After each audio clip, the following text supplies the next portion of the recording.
Salam,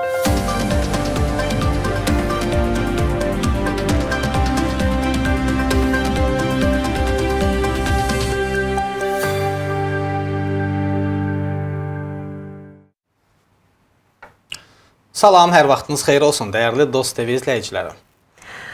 Bəli, salam, hər vaxtınız xeyir olsun. Günlərdən 3 dekabr çərşənbə günü saatlarımız hazırda 12:43 göstərir və biz canlı olaraq yayımlanırıq. Bəli, hazırda Dost TV-nin YouTube, Facebook, Instagram və TikTok platformalarından canlı olaraq yayımlanırıq. Canlı efir zamanından istifadə edərək sosial sahə ilə bağlı suallarınızı birbaşa efirin şərh bölməsində yazaraq qeyd edə bilərsiniz. Və yaxud da əgər probleminiz genişdirsə və araşdırılmasına çox ehtiyac varsa, o zaman probleminiz haqqında qısa video çəkərək şəxsiyyət vəsiqənizin fotosu ilə birgə 013-142-142 qaynar xəttimizin WhatsApp-ına göndərə bilərsiniz. İzləyicilərimizdən xahiş edirik ki, nömrəyə zəng etməsinlər, çünki Dost qapısı verilişi üçün müraciətlər yalnız video şəklində qəbul edilir. Dost qapısı verilişinə müraciət etmək üçün telefonu horizontal, yəni yana tutub müddəti 1 dəqiqəni keçməyən video çəkirsiniz. Videonuzun qısa olması digər müraciətlərin də sürətlə cavablandırılması baxımından vacibdir. Videoda ad, soyad, yaşadığınız rayon və ya şəhərin adını bildirməklə konkret olaraq sualınızı ünvanlayırsınız. Video ilə yanaşı şəxsiyyət vəsiqəsinin fotosunu göndərməyi də unutmayın. Biz sizin üçün müraciətinizi araşdırıb hər həftənin 3-cü günü saat 12:30-da Dost qapısının canlı efirində sizlərə çatdıracağıq. Bəli, bugün həmçinin beynəlxalq əlilliyi olan şəxslər günüdür. Azərbaycanda əlilliyi olan şəxslər dövlətin xüsusi diqqət və qayğısı ilə əhatə olunublar. Prezident İlham Əliyevin tapşırıqları əsasında əhalinin həssas qruplarının, o cümlədən əlilliyi olan şəxslərin sosial müdafiəsi, reabilitasiyası və cəmiyyətə inteqrasiyası sahələrində mühüm işlər aparılır. Və əlilliyi olan şəxslər dövlət tərəfindən aylıq pensiya və sosial müavinətlə təmin olunur. Əmək və Əhalinin Sosial Müdafiəsi Nazirliyi bu sahədə sosial müdafiə və reabilitasiya tədbirlərini ardıcıl olaraq həyata keçirməkdədir.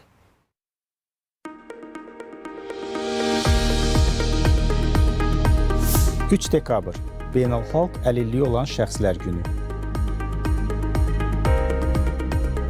Bugün 1992-ci ildə BMT tərəfindən təsis edilib və əsas məqsədi cəmiyyətə vacib bir mesaj çatdırmaqdır.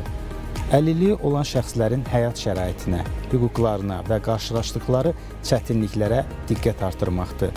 Bugünün hədəfi cəmiyyətdə inklüzivlik, bərabər imkanlar və əlçatan mühitin formalaşmasına töhfə verməkdir.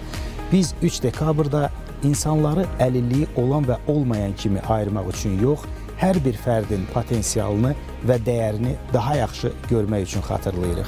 Bugün bayram kimi qeyd edilmir. 3 dekabrın mahiyyəti əlilliyi olan şəxslərə diqqət artırmaq, ehtiyacları görünən etmək, stereotipləri qırmaq və inklüziv cəmiyyət qurmaq üçün həmrəylik yaratmaqdır. Eyni zamanda əlçatan mühit yaratmaq, təhsil, iş və sosial həyata bərabər qoşulmanı təmin etmək, stereotipləri və ayrı seçkiliyi aradan qaldırmaqdır. Gəlin 3 dekabrı anlayış və dəstək günü kimi qeyd edək. Birlikdə elə bir cəmiyyət quraq ki, düşüncələrimizdəki maneələr aradan qalxsın və hər kəs üçün bərabər imkanlar təmin olunsun. İnklüziv cəmiyyət hər kəs üçün bərabər imkanlar deməkdir. İnklüziv cəmiyyət üçün birlikdə çalışaq.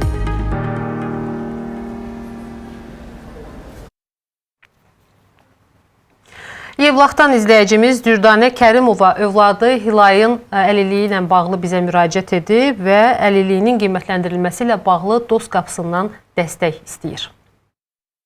Mənim qızımın 9 yaşı var. Problemi var, əqli geriliyi var. Anlama, qavrama yoxdur bu uşaqda. Mən müraciət elədim yerli xəstəxanaya, psixoloq Əliyev, psixiatr həkiminə. O da məni komissiyaya qazdı ki, komissiyada baxış keçsin. İndiyə kimi mən bu uşağa müalicələr elədim. Bəlkə düzələ. Bu yaşa kimi heç bir pensiyaya görə müraciət eləməmişəm. Tək qadınam, atası da yoxdur. Mən bu uşağı bir dəqiqə gözdən qoya bilməm. Məktəbə də qonaq gəlir. Gedirəm, qapının ağzında dururam, gözləyirəm ki, uşaq sinifdən heç olmasa sosiallaşsın, heç olmasa çölə çıxsın.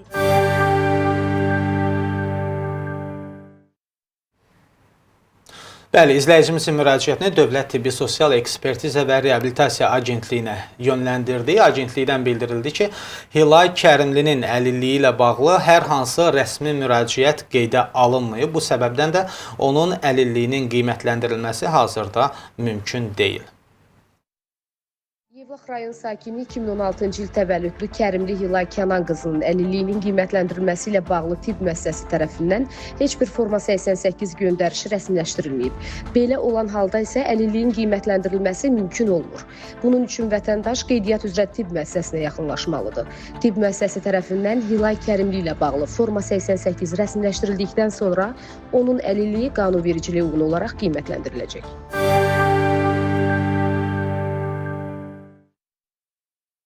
Hilal Kərimlinin anası bizi izləyirsə, o zaman çox qısa bir zamanda ərazi üzrə tibb müəssisəsinə yaxınlaşmasını və qızı Hilalın adına forma 88 sənədinin rəsmiləşdirilməsi üzrə müraciət etməsini tövsiyə edirik. Bəli, Lənkərandan isə daimi izləyicimiz Nərminə Nəsrullayeva bizə əlillik dərəcəsinin yenidən qiymətləndirilməsi ilə bağlı müraciət edib və bu məsələdə Dost TV-dən yardım istəyir. Salam, mən Nəsrullayeva Nərminə. Fevral ayında Lənkəran şəhər xəstəxanasında yatışda olmuşam. Orada mənə qaraciyər sirrozu, autoimmun xəstəliyi qoyulub, amma düzgün diaqnoz qoyulmadı. Ona görə də mənə 3-cü qrup əlillik verdilər. Sonradan yenidə halımda pisləşmə oldu. Səhhətimdə pisləşmə olduğuna görə oktyabrın 27-si, noyabrın 1-i Lənkəran xəstəxanasında yenidən yatışda oldum. Həkim tərəfindən mənə qaraciyərin sirrozu, fibrozu, dekompensasiya diaqnozu qoyuldu.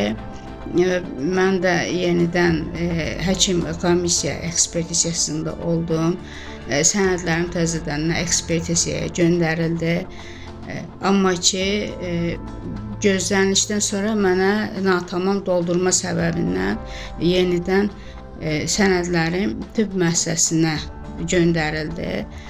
Mən xahiş etməyimi, müraciətimə baxmayınızı xahiş edirəm.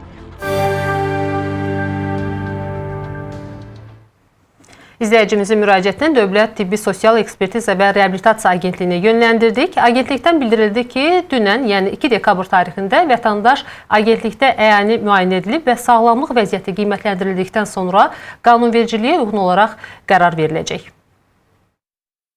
Lənkəran şəhər sakini 1976-cı il təvəllüdlü Nəsrullayeva Nərminə Həmdulla qızına 17.03.2025-ci il tarixdən orqanizm funksiyalarının 50% pozulmasına görə 2 il müddətinə əlillik təyinatı aparılıb.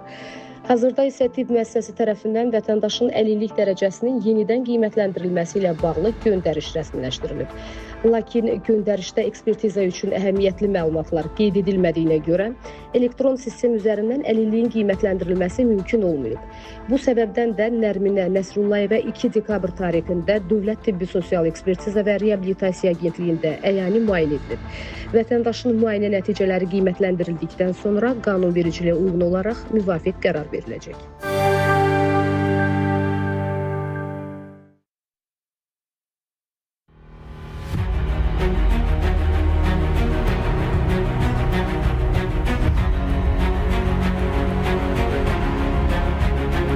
Cəmiyyətdə yanlış bilinən məlumatlardan biri də əlillik üçün müraciət edən hər kəsdən uzun müddətli müalicə tələbinin olması ilə bağlıdır. Çoxları elə bilir ki, bu tələb əlilliyə əsas verən bütün xəstəliklərə şamil edilir. Əslində isə belə deyil. Əlilliyin ilk dəfə təyini zamanı heç də bütün xəstəliklər üzrə uzun müddətli müalicə tələb olunmur. Belə ki, tibb müəssisələri tərəfindən vətəndaşla bağlı göndəriş verilərkən 73 sayda xəstəlik üzrə müalicə müddəti gözlənilmir. Talisimiya, serebral iflicin ağır formaları, uşaq uşaq autizmi, atipik autizm, Retta sindromu, Asperger sindromu, transplantasiya olunmuş ürəyin, böyrəyin, ağciyərin və ya qaraciyərin olması, yuxarı və ya aşağı ətrafların amputasiyası və s. kimi diaqnozlarda stasionar və ambulator müalicə müddəti ilə bağlı hər hansı məhdudiyyət yoxdur. Müalicə müddəti gözlənilməyən xəstəliklərin adları Nazirlər Kabinetinin 12 nömrəli qərarı ilə təsdiq edilmiş, əlilliyin qiymətləndirilməsi məqsədi ilə tibbi sosial ekspertiza müayinəsinə göndərişlərin verilməsi qaydasında qeyd olunub.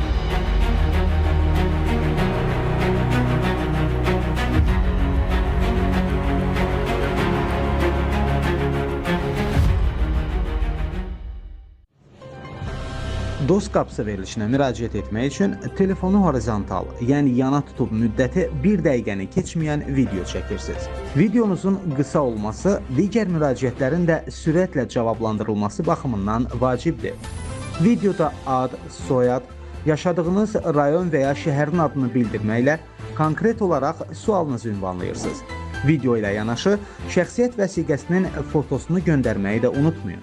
Biz sizin üçün müraciətinizi araşdırıb hər həftənin 3-cü günü saat 12:30-da DOST qapısının canlı efirində sizlərə çatdıracağıq. DOST TV-yə baxırsınız dəyərli izləyicilər. Bəli, Xaçmazdan bizə Rahibə Sultanova ünvanlı dövlət sosial yardımı üçün müraciət etdiyini, lakin 2 aydır ki, heç bir xəbər almadığını bildirir. İlk olaraq vətəndaşımızın müraciətinə nəzər salaq. Mən Əzizova Rahibə Rasim qızı, Xaçmaz rayon Çınartalı kənd sakini. Bildirmək istəyirəm ki, bir il bundan öncə həyat yoldaşım dünyasını dəyişib, himayəm və 3 az yaşlı evladım var. Ailə vəziyyətim çox ağır olduğu üçün sosial yardıma müraciət eləmişəm 2 aydır. Baxmayaraq ki, 2 aydır müraciət eləmişəm, hələ bir xəbər yoxdur.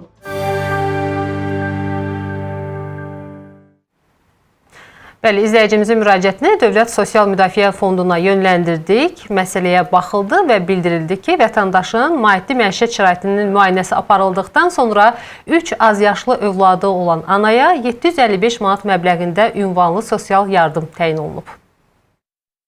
Sakini Əzizova Rabiyə Rasim qızı ünvanlı sosial yardımla bağlı DOST qapısı proqramına müraciət edib. Müraciət ətraflı araşdırıldı və məlum oldu ki, sözügedən şəxsin elektron sistemə müraciətinə əsasən ailənin maddi məişət şəraitinin müayinəsi həyata keçirilib. Müayinədən sonra ailəyə 1 noyabr 2025-ci il tarixindən 1 il müddətinə 755 manat 88 qəpik məbləğində ünvanlı sosial yardım təyin olunub. Dekabrda ünvanlı sosial yardımlar ödənilərkən vətəndaşa köhnə kartı vasitəsilə cari və keçmiş dövr olmaqla ödəniş edilməsi nəzərdə tutulub.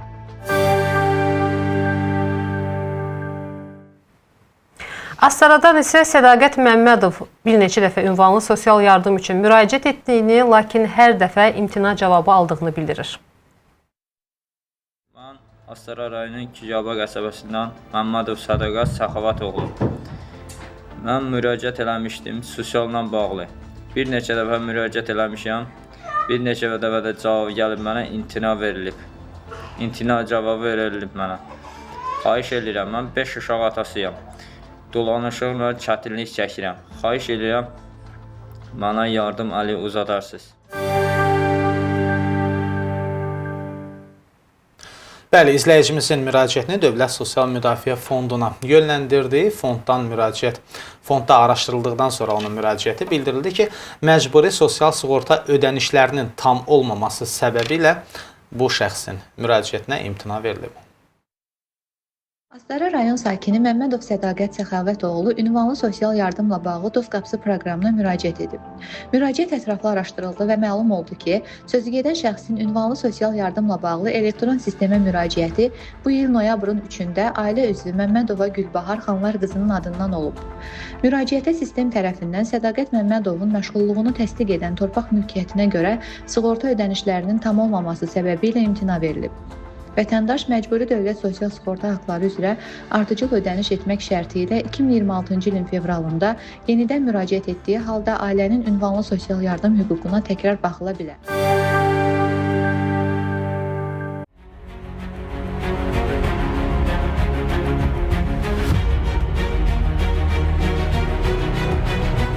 Bu dəfə aztəminatlı ailələrə aylıq maddi dəstəyi nəzərdə tutan ünvanlı dövlət sosial yardımı proqramı ilə bağlı doğru olaraq bilinən yanlış məlumata aydınlıq gətirəcəyik. Çoxları düşünür ki, az təminatlı ailənin əmək qabiliyyətli üzvləri işləmədikdə həmin ailəyə sosial yardım təyin olunmalıdır. Əslində isə ailə üzvü qanunvericilikdə nəzərdə tutulan güzəştli hallar istisna olmaqla digər səbəblərdən işləmədikdə yardımın təyin olunmasından imtina verilir. Ailə üzvünün əmək qabiliyyətini itirməsi, birinci dərəcə əlilliyi olan şəxsə, 18 yaşına dək əlilliyi müəyyən edilmiş şəxsə və ya 8 yaşına çatmamış uşağa qulluq etməsi, 23 yaşa dək əyani təhsil alması səbəbindən işləyə bilməməsi güzəştli hal kimi nəzərə alınır və yardımın təyinindən imtinaya səbəb olunur. Digər hallarda isə əmək qabiliyyətli ailə üzvü işləyirsə, lakin ailə gəlirləri qanunvericiliklə nəzərdə tutulan həddən aşağıdırsa, sosial yardım təyin olunur. Məqsəd, yardım təyin olunarkən ünvanlılıq və ədalətlilik prinsipinin qorunması, həmçinin məşğulluğun təşviq edilməsidir.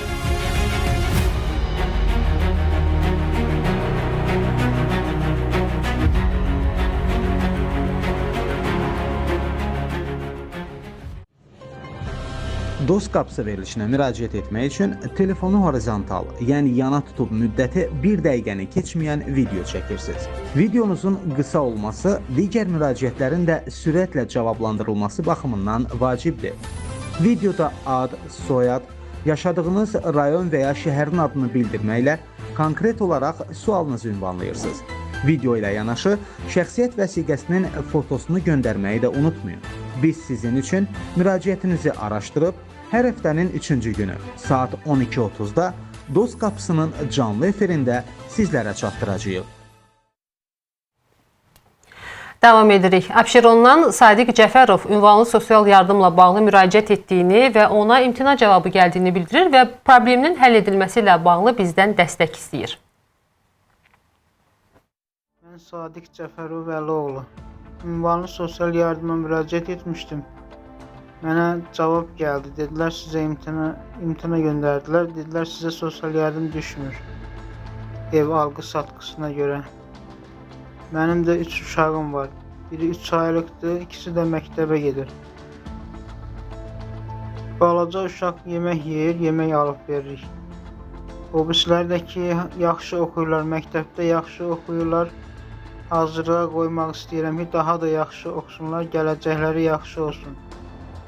Ona da gücüm çatmır. Özüm fəhlə işləyirəm. Ayda 400 manat pul alıram.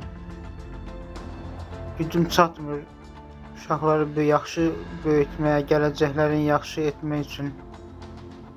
Ona görə sizdən xahiş edirəm, bu barədə tədbir görəsiniz.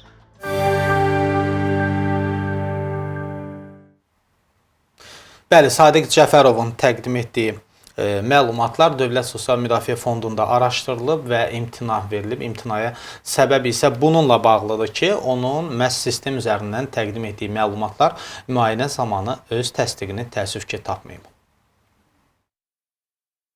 Abşeron rayon sakini Cəfərov Sadiq Əlioğlu ünvanlı sosial yardımla bağlı DOST qapısı proqramına müraciət edib. Müraciət ətraflı araşdırıldı və məlum oldu ki, sözügedən şəxsin elektron sistemə bu il noyabr 3-də etdiyi müraciətə əsasən ailənin maddi-məişi şəraitinin müayinəsi həyata keçirilib. Müayinə əsasında müraciətə ailənin əmlakı barədə məlumatın düzgün qeyd edilməməsi və son 12 ay ərzində yaşayış minimumunun 12 mislindən çox alqı-satqı etməsi səbəbilə imtina verilib. Həmçinin sistemdə vətəndaşın adına 2 torpaq mülkiyyəti barədə məlumat aşkarlansa da, müayinə zamanı buna dair sənədlər təqdim edilməyib.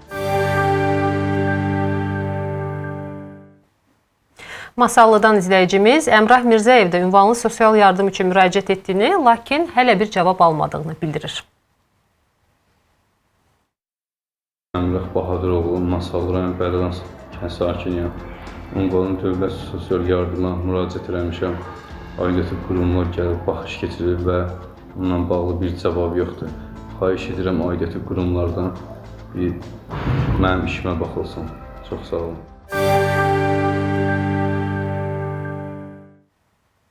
Bəli, izləyicimizin müraciəti Dövlət Sosial Müdafiə Fondunda araşdırılıb və sevindirici xəbər bundan ibarətdir ki, vətəndaşımıza artıq 372 manat həcmində ünvanlı sosial yardım təyinatı aparılıb.